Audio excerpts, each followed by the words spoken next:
Muy buenas noches, Dios me los bendiga nuevamente, extendiendo mi saludo a cada uno de ustedes, a sus familias, esperando que hoy haya sido un día muy bonito, muy especial, recordando lo que nos dice el Salmo 23, que nuestro Dios es nuestro pastor, que nada nos faltará y que nos llevará a lugares de delicados pastos para que descansemos y que las bendiciones del Señor nos seguirán todos los días. A pesar de que hayas pasado quizá un tiempo no tan bueno hoy, recuerda, la bendición está sobre ti. ¿Y por qué? Porque hay una promesa.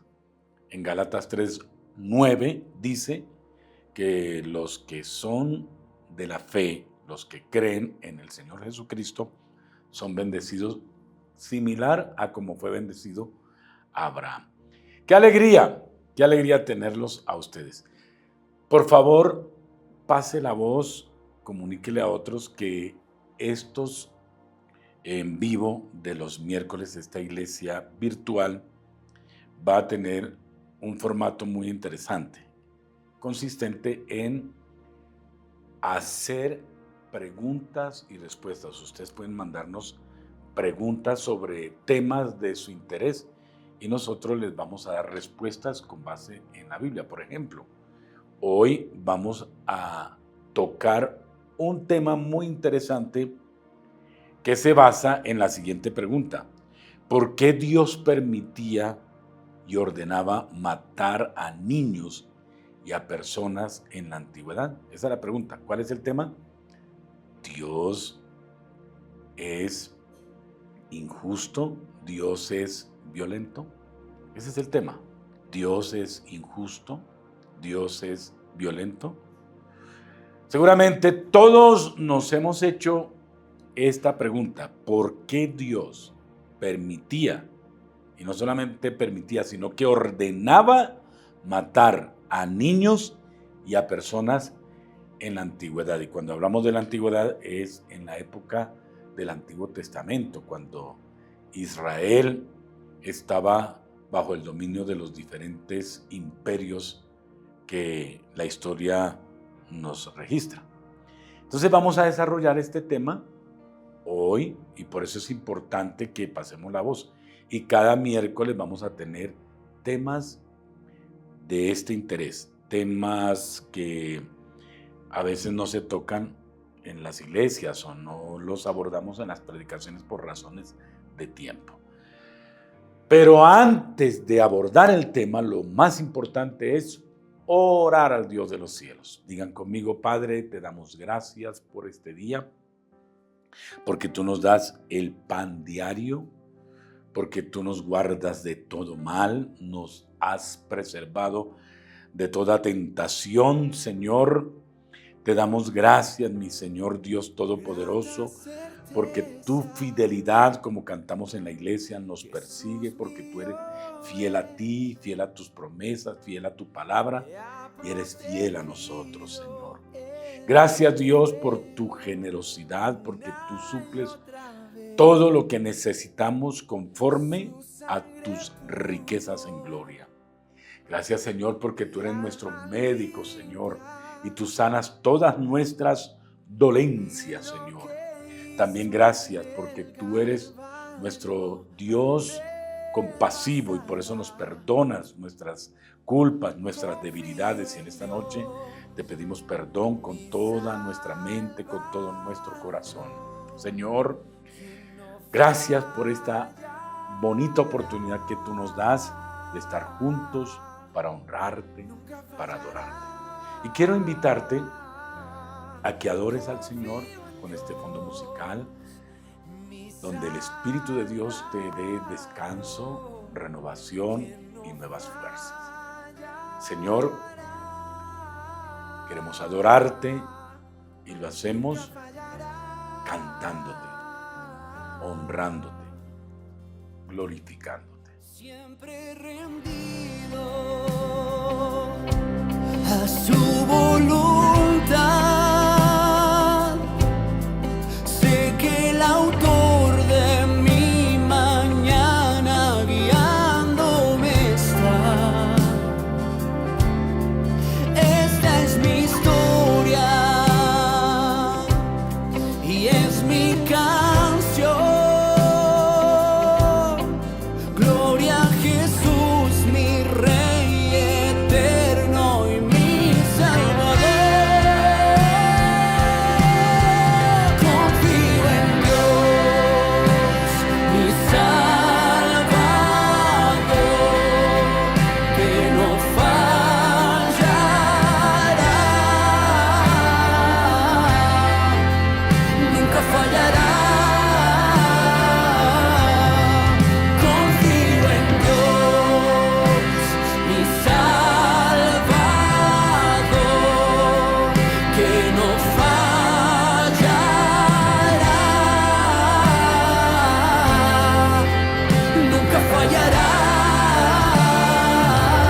fluyendo en esa expresión de adoración al Dios de los cielos. Señor, tú nos has creado para adorarte, para que cantemos acerca de tus atributos, para que expresemos nuestra gratitud a través del canto, a través de la música, pero sobre todo a través de nuestro corazón. Tú buscas adoradores que te adoren en espíritu y en verdad. Te adoramos, Señor, porque eres bondadoso, compasivo. Admiramos lo que tú nos dices, que nos acerquemos ante ti confiadamente, ante tu trono, porque tú, Señor, conoces todas nuestras fragilidades y tienes compasión de nosotros. Y tenemos a un sacerdote poderoso y lleno de amor que intercede por nosotros. Eres tú, Señor Jesús, comprendiendo nuestras debilidades. Por eso te adoramos. Te adoramos, Señor, porque tú haces milagros, porque tú eres tan bondadoso y te acercas a nosotros para sanarnos, para restaurarnos, para protegernos. Bendito eres tú, Dios. Bendito eres tú, Señor. Sigue adorando. Sigue exaltando a Dios. Santo, santo, santo es Dios. Y mientras tú adoras, yo oro por ti, Padre, que la bendición prometida a tu pueblo se extienda sobre todos los que están ahora conectados. Señor, trae la bendición de la salud, la bendición emocional, trae paz y estabilidad en las emociones. Señor, obra milagros de provisión. Restaura estas relaciones rotas entre algunos miembros de familia o entre algunos hermanos de la iglesia. Señor, dirige los pasos, dirige las decisiones de tus hijos, en el nombre de Jesús. Señor, yo creo en la sanidad, yo creo en la sanidad divina, creo que por tus heridas somos sanados. Yo pido sana de toda enfermedad, de toda dolencia. Sana mi cuerpo, sana a mi amigo, al pastor Nelson Medina. Glorifica. Oramos por Gladys Arenas. Bendice, Señor Dios, en el nombre de Jesús, a todos los que están enfermos, bendícelos con la sanidad. Tú eres nuestro médico y tu palabra es nuestra medicina. Señor, sana. Para ti no hay nada imposible. Gracias, Dios. También, Señor, después de bendecir a tus hijos, oro por Colombia, oro por las elecciones parlamentarias de marzo, oro por las elecciones presidenciales en mayo, oro por la paz de nuestra nación, Señor. Oro, Dios, porque haya libertad en este país, en el nombre poderoso de Jesucristo. Gracias, Dios. Gracias, Señor. Amén. Qué bonito tiempo es el que tenemos con Dios cuando lo adoramos y cuando le pedimos cosas al Dios de los cielos. Su presencia está aquí con nosotros. Está en medio de los que me invocan con mucha fe. Qué bonito servicio tuvimos el domingo pasado, donde pudimos presentar a todo el liderazgo de nuestra iglesia, los que componen el ministerio de niños, la iglesia Sima Kids, Presentamos a los maestros, a los que integran el ministerio de matrimonios que se llama Libres para Amar. También presentamos a todos los que sirven en la logística de la iglesia a nivel general, a los que administran en la iglesia, a los maestros de adultos, a los cantantes, a los de multimedia, a los de intercesión, a los de evangelización. Qué tremendo liderazgo el que hay en esta iglesia. Cima Iglesia enseña, Cima Iglesia refleja a Jesús, Cima Iglesia fortalece la familia en Dios, la comunidad en Cristo Jesús. Cima Iglesia nos inspira a servir, Cima Iglesia adora sin condición. Los esperamos este domingo a las 10:15. No bajen la motivación de llegar temprano a tomarse un café, a hablar. Solo que este domingo no vamos a tener el café porque vamos a estar en 3 días de ayuno. 3 días de ayuno. Lo hemos denominado el ayuno de Esther. Señor, bendice mi año. Bendice mi año. Bendice mi proyecto. Bendice todo lo que voy a hacer. Pero lo enmarcamos en bendice mi año. Y estos 3 días, viernes, sábado y domingo en ayuno. Únete. Lo puedes hacer hasta el mediodía, todo el día. Lo puedes hacer parcialmente, es decir, tomando una infusión de hierbas o comiendo una pequeña fruta. Lo puedes hacer bebiendo solamente agua. Pero lo importante es ayunar. Ayuno de Esther. ¿Por qué se llama así? Porque Esther, según relata la Biblia, ayunó 3 días para la liberación del pueblo judío en la época del rey Asuero, en la época del imperio medo-persa, y Dios le respondió a Esther. Por eso se llama así, ayuno de Esther. Bueno, como les dije, vamos a tratar un tema interesante. ¿Es Dios injusto? ¿Es Dios cruel? Por supuesto que no. Pero entonces viene la pregunta, ¿por qué Dios permitía y ordenaba matar a niños y a personas en la antigüedad? Constantemente se lee que el Señor envió juicio y acabó con mucha gente. Por ejemplo, ahora que estamos leyendo la Biblia en un año, haciendo lectura en el libro de Números, se relata que Coré fue un hombre que se rebeló contra la autoridad de Aarón y de Moisés, y vino el juicio para él.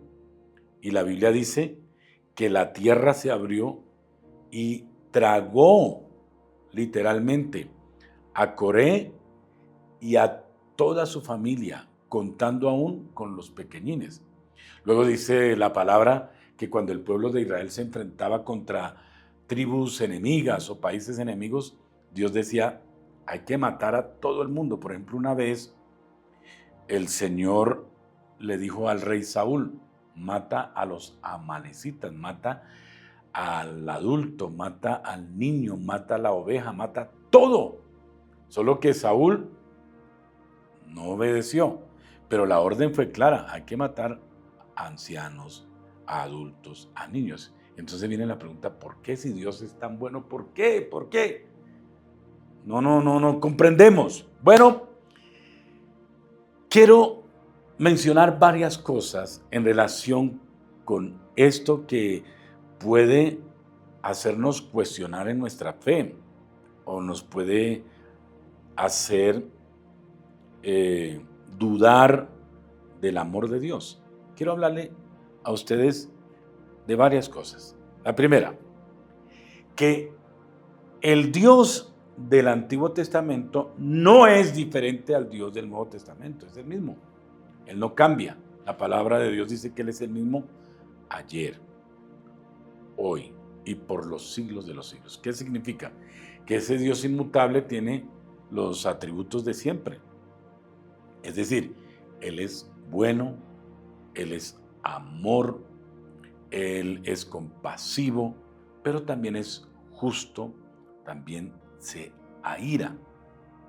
Y esos atributos de la época antigua también Dios los tiene hoy, porque Dios no cambia. En Él no hay mudanza ni sombra de variación, como bien lo afirma el apóstol Santiago en su epístola.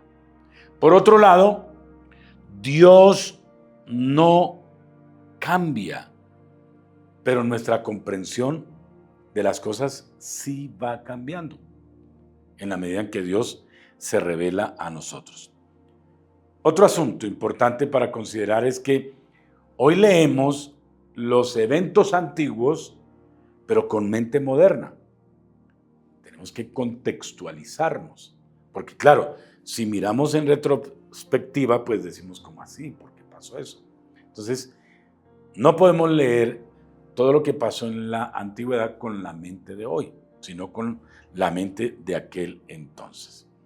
Así que, mis amigos, les puedo decir estas primeras cosas. Ahora bien, Dios mandó matar niños, mujeres, ancianos de naciones enemigas del pueblo de Israel, no por crueldad, porque Dios no actúa por crueldad, sino por justicia.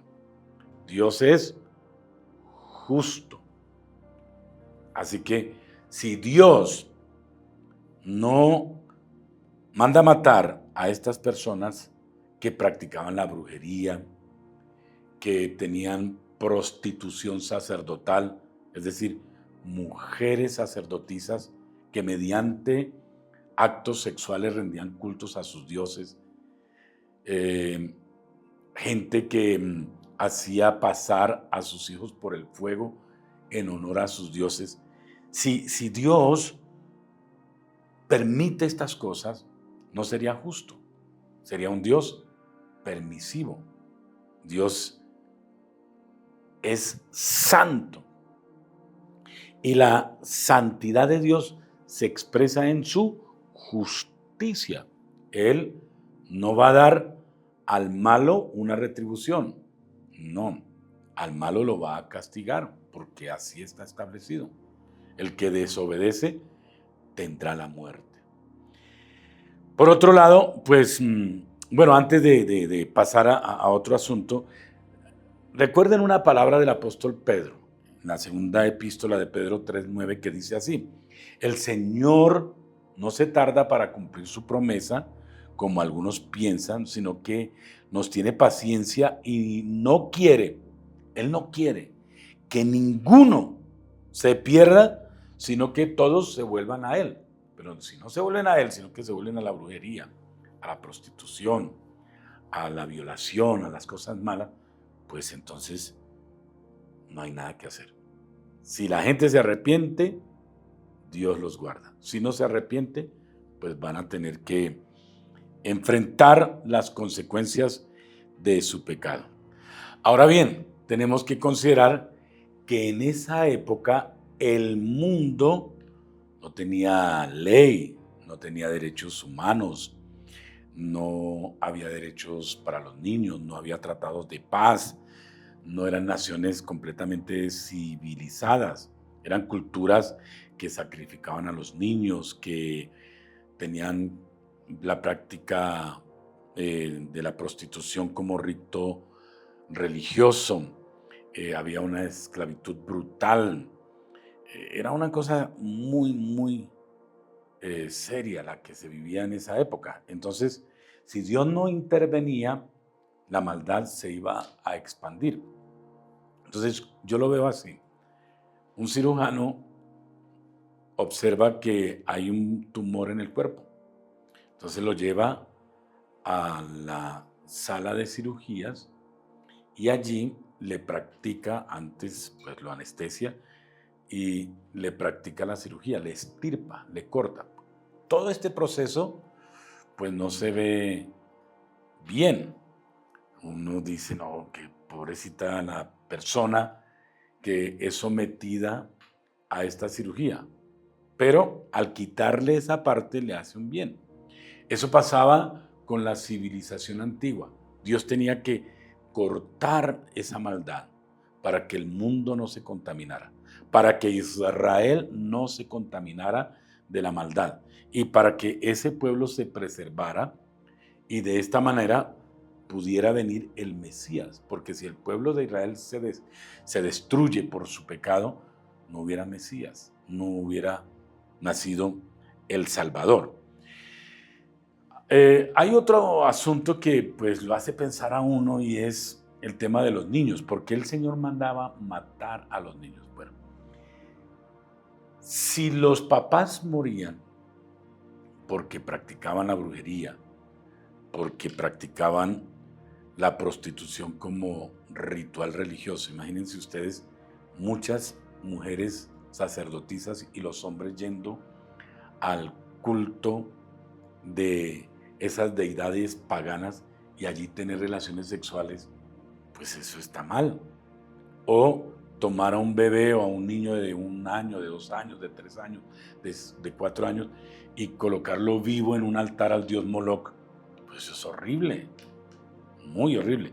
O que tomaran a otras naciones o a otras poblaciones como esclavas y a las mujeres las violaran, a los niños los violaran, pues es terrible. Entonces había que extirpar todo eso, había que acabar con estos hombres que eran malos. Entonces iban a quedar niños huérfanos, niños con dolor. La pregunta es, ¿a dónde van esos niños después de que sus papás mueren?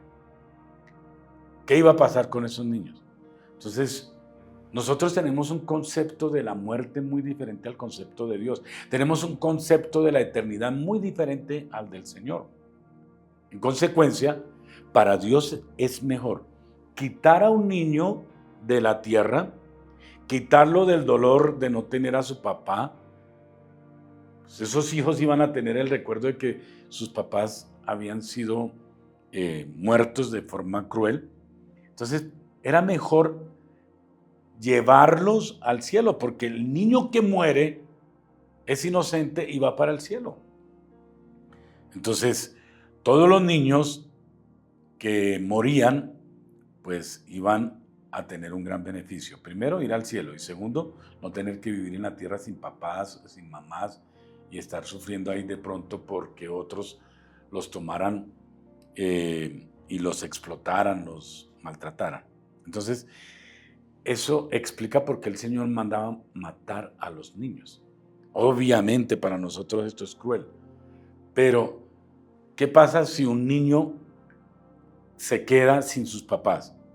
Pues vamos a tener a niños resentidos, con dolor y pues le van a hacer más mal a la sociedad. Eso era realmente lo que se podía interpretar en aquella época. Así que nosotros vemos como pérdida a la muerte de un niño, pero Dios lo ve como ganancia porque el destino de ese niño es eterno. Es complicado entenderlo, yo sé, es complicado, pero así es como actúa Dios. Ahora, Dios establecía juicios colectivos, juicios a poblaciones enteras, porque los sistemas de esos pueblos eran corruptos. Y por más que se les predicara, por más que Dios le mandara ángeles, esos pueblos no iban a cambiar. Por eso mejor acabarlos. Pasó con la población de Sodoma y Gomorra. Hubo advertencias. Lot les dijo a los hombres de Sodoma y Gomorra, no vayan a hacer esas cosas malas. ¿Saben lo que iban a hacer los pobladores de Sodoma y Gomorra? Entrar a tomar los ángeles que habían tomado forma humana y violarlos.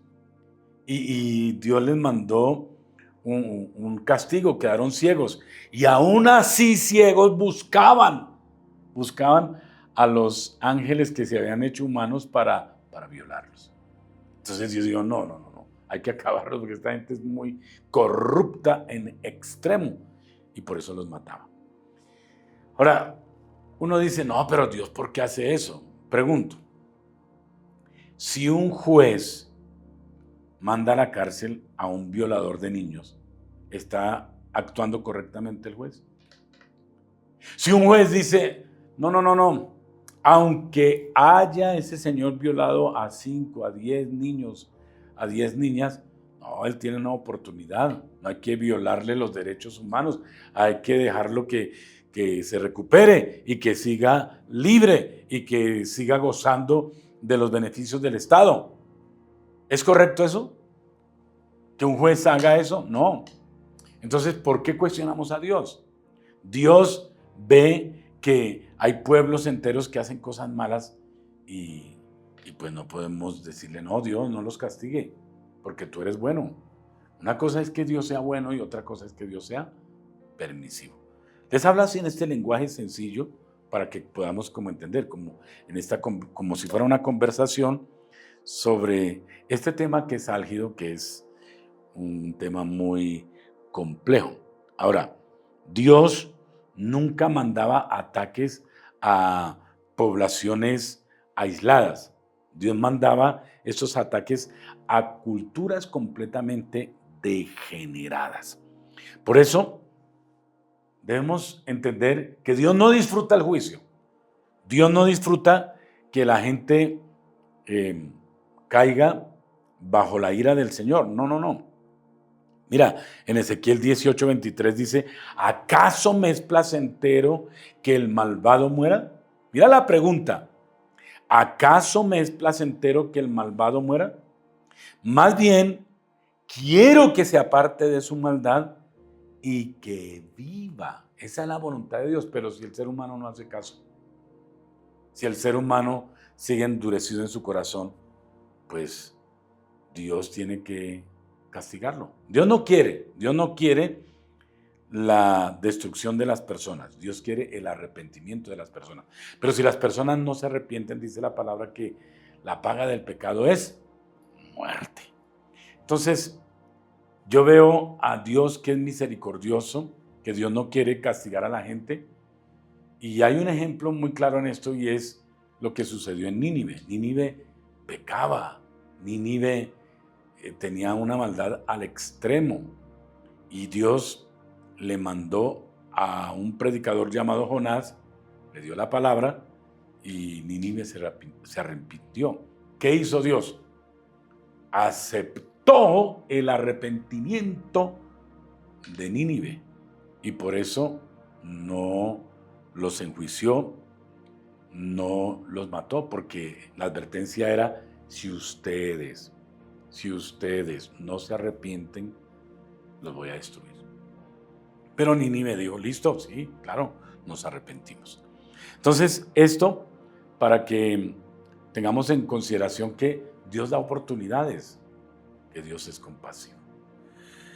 Creo que esto es tema para seguir hablándolo, pero no podemos apartarnos de algo muy importante, y es que Dios es misericordioso. Pero la gente quiere mirar al Dios misericordioso como un Dios permisivo, y no es así.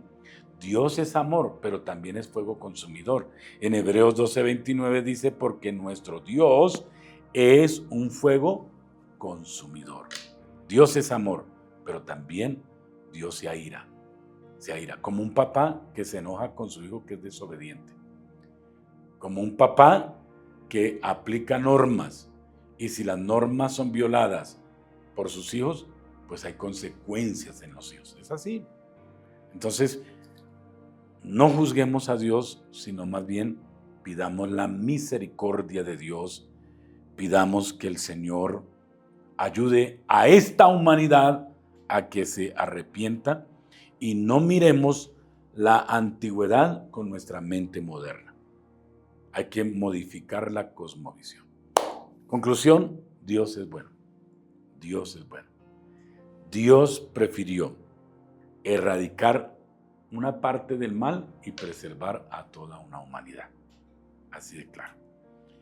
Bueno, usted puede seguir leyendo de este tema, puede consultar en libros, en la web, y seguramente va a tener más argumentos acerca de por qué Dios mandaba matar a los niños y mandaba matar a las personas en la antigüedad. Pero básicamente era para erradicar el mal. Básicamente era para mostrar al Dios justo, no al Dios permisivo. ¿Qué tal tener a un Dios bonachón, a un Dios sin carácter? Pues no nos daría seguridad. Dios es bueno 100%, pero Dios es justo 100%. Oremos. Señor, te damos gracias porque tú nos muestras a través de la palabra tus atributos. Tú eres justo, tú eres bueno, tú eres amor. Pero también tú te airas con la maldad, con el pecado. Tú amas los niños. Señor, y aunque no comprendamos, tú preferías erradicarlos de la tierra y no exponerlos a la maldad en aquellas épocas antiguas y llevarlos al cielo.